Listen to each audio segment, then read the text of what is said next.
evening and welcome. You're watching Biz Talk on your channel of choice. And my name is Sinazo January. Now, this is the show where I bring you nothing but the best of the business sector in and around the Eastern Cape. And as usual, this episode is absolutely no different. And if you are joining me right now, we are in studio and we are joined by Obut Mawande, and he is from the South African International Maritime Institute. And he's going to tell us how he is involved with the Imbizo event. Thank you for joining me today. Thank you so much for inviting us, SMME.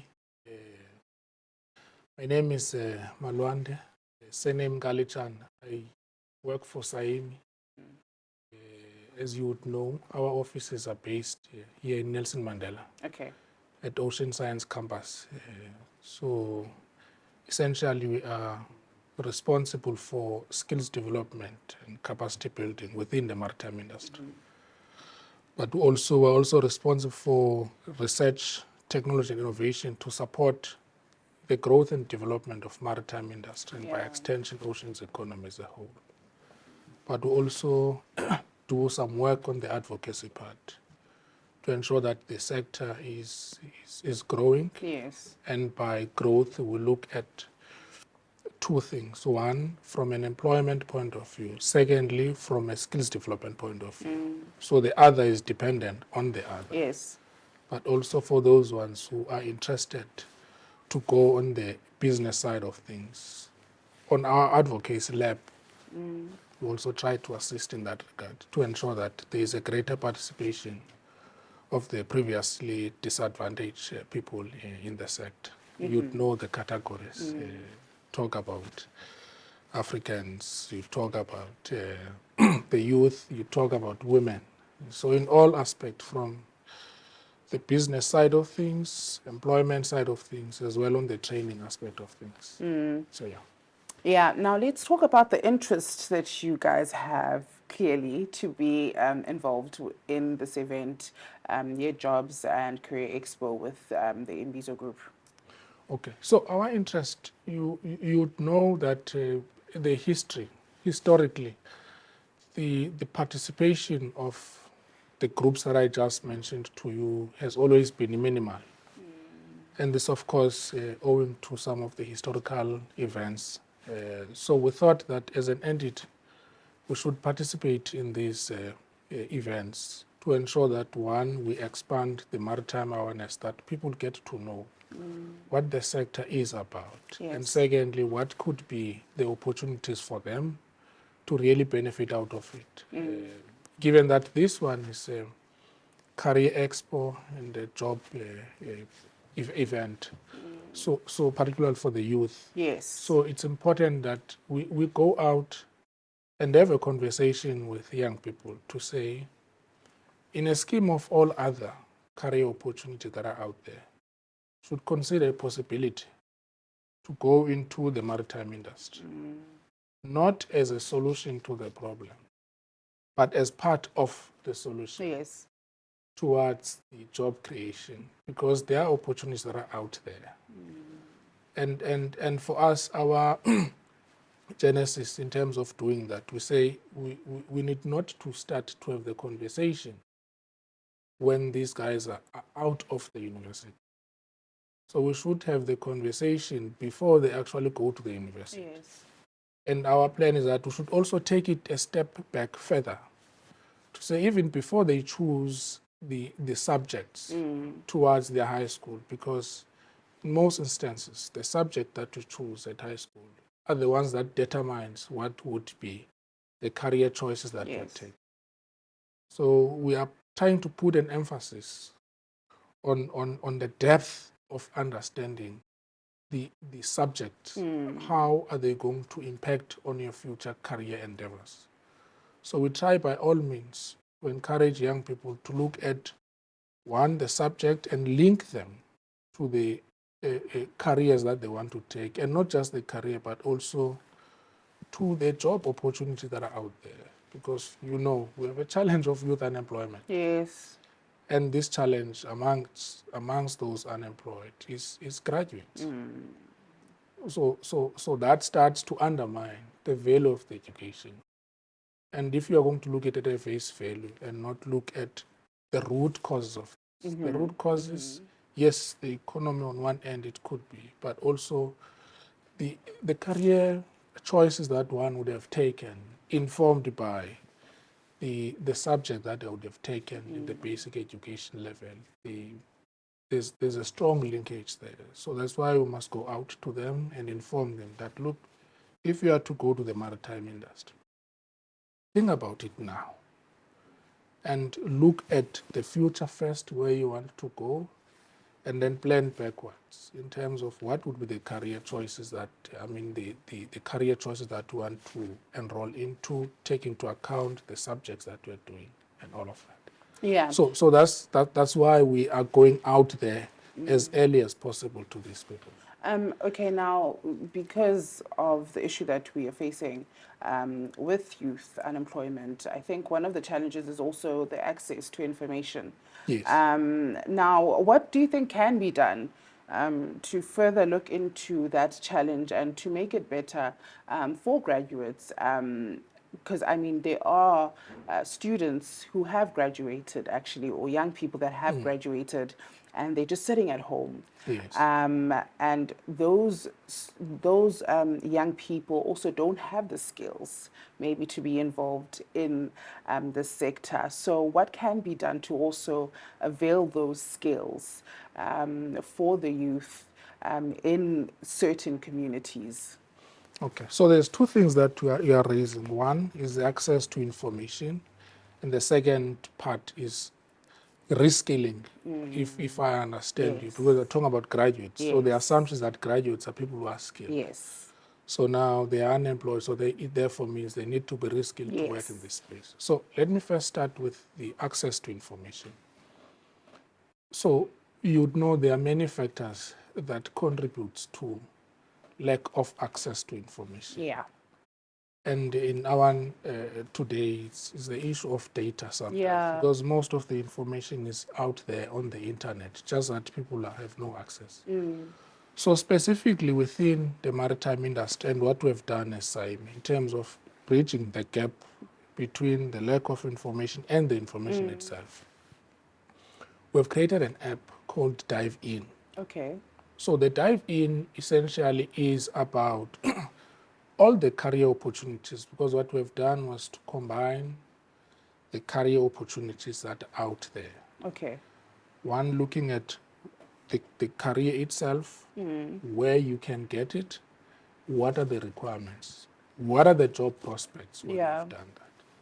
That's the information that has been packaged there according to various subsectors of the oceans economy. Then the second part, we said this is not enough to have this information because it needs to reach out people out there. So we've then, with this Dive In, we've said this one must be a zero-rated app so that you do not have to complain that you do not have data to access that information. So you are able to access that information without data. Okay. So that's what we have done, trying to bridge that gap. Yes. But of course, that is not enough. So part of what we do in terms of ensuring that the information goes out to the people, we're utilizing also our social media platforms to share all the career opportunities, including the skills-related programs where they can participate in. And we take it further. We go to the exhibitions and programs like this for those ones who may not have an access to technology and all of that.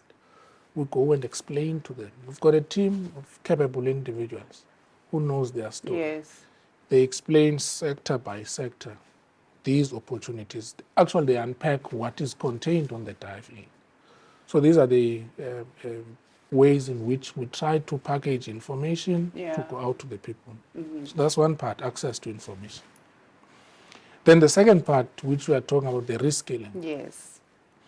So I'm going to make about just two examples. So we've taken an opportunity now to say we've got graduates that are from the TVET colleges and some from the universities. And if you look at the cruise liner industry in particular, you would have those ones that would have done at TVET or at university, the hospitality studies. So we say they are sitting at home, they are not getting employment. So we need to offer programs Yeah. for them that would then allow them to go and work on cruise ships, Okay. either as chefs, bartenders, and all of those things. Mm. So it's a program that we are running with it now. We are trying to implement it, and we know that it has a potential of creating many jobs for young people. And with this one, it's not only those ones that would require reskilling, but also those ones who are at home, like your youth with grade 12 and all of Yeah. that. They can go work as bartenders because you don't need necessarily a qualification, Yes. but you just need to have that ticket that allows you to go out at sea and work. So that's a program that we're doing. But just a second example on the reskilling programs that we're doing. So if you look at the graduates from the mechanical engineering program, so we're saying to them, we want to convert them. There is what is called seafarers. Seafarers are those guys that are working out at sea on the navigation side, also on the engine side. So on the engine side, with the mechanical engineering graduates, Yeah. we've got a conversion program that we have to convert those ones to specialize on marine engineering. So these are the people that potentially may not have had an opportunity to go or to get an employment. Yes. But given that there's a shortage of marine engineers out at sea, so we offer that support. So we train these ones. Not just supporting them, we take them on board vessels through our contracted agencies where they look for vessels for them so that they can then do their sea time. Okay. And we pay for all of that. Yeah. And once they are done, then they are qualified as marine engineers. They earn serious money. So these are just an example Yeah. of the programs that we are doing to support. And that is amazing, but unfortunately we have run out of time. Yes. But thank you so much for the information that you've shared, and thank you so much for honoring this invite. I cannot wait for the exhibition or the expo and to see you guys there. But unfortunately, it's time to take a quick ad break, but we will be back right after this. And welcome back from the ad break. If you've just joined us, we are with Ubud Malwande, and he had a lot to actually share with us. So if you missed it, I'm sorry, but we still have more to share. Now, we spoke about so many opportunities for the youth that you guys have come up with. But what more can we expect, especially going into the Expo? What can they expect to get from that? Okay. No, thanks so much once again. So with us going to that expo, we'll have a table there. And then you will meet our fresh and vibrant team. Luckily, it's a youth program, and we've got a very youthful staff. Okay. And those people that will be going there, it's youth below the age of 35. Let me just make that clear. So what you'll expect from us is an explanation in detail of what is contained on the dive-in in terms of those opportunities that I spoke about, from where you can go to study, what qualification will it be, what are the requirements. You'll also get to know about some of the maritime awareness programs that we're driving. Okay. We'll explain in detail the Learn to Sail program, that we need to reskill these young people to be the sailors. If you would see on our pictures, on our social media, you will see the Learn to Sail program that we've been rolling out throughout the country. We've gone to Durban, we've been here, we've been to Cape Town. So these young people are not just being exposed out at sea, but they're also learning how to manage and sail the boat out there. So that's a skill that at the end they can then have a qualification to be facilitators on these yacht clubs.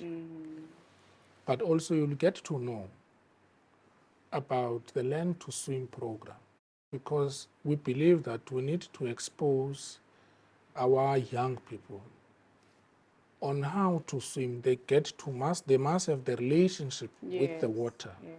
so that they can then draw, interest into the skills related to the ocean. So we are running that program, which we've been running it throughout the country. We've been to Durban, we've been to Gauteng. You'd be surprised in Gauteng. It's not a coastal province, but Yes. we've been there. Yes. There is a maritime school in Gauteng Okay. that was supporting, and with this program, they've benefited out of it. So we've done even Cape Town and here. So wanting to expand up to the Northern Cape and also get deeper into the the not so coastal provinces. Yes. Yes. So that we don't exclude anyone because they're not close to the coast. So these are some of the things that you will hear and other the initiatives that we're running. Now let's talk about, because you just mentioned that not a lot of young or youth people are exposed Yes. to swimming, especially as far as the ocean is concerned. Yeah. But do you think that that is slowly changing? Are now young people and the youth, getting more involved and are being interested in that? You see, with the programs that we have had and the interest that has been received when we roll out these programs, to us an indication that now young people are beginning to see the value Yeah. in the ocean. Yes. So of course the depth of it, they are going to get to know about it once they are enrolled into it. But the numbers that we are receiving on this Learn to Sail, Learn to Swim program, there's another one that we do with SAC cadets. So we've got scores of young people that are interested into it. So the interest has been sparked and it has been growing. So all that we need to do now is to ensure that we maintain it, for these ones to be retained in the industry, to choose careers in the industry. And when they choose those careers, it must be careers that would lead to employment. If those ones that do not want to be employed, they would have identified opportunities from a business point of view on what to explore.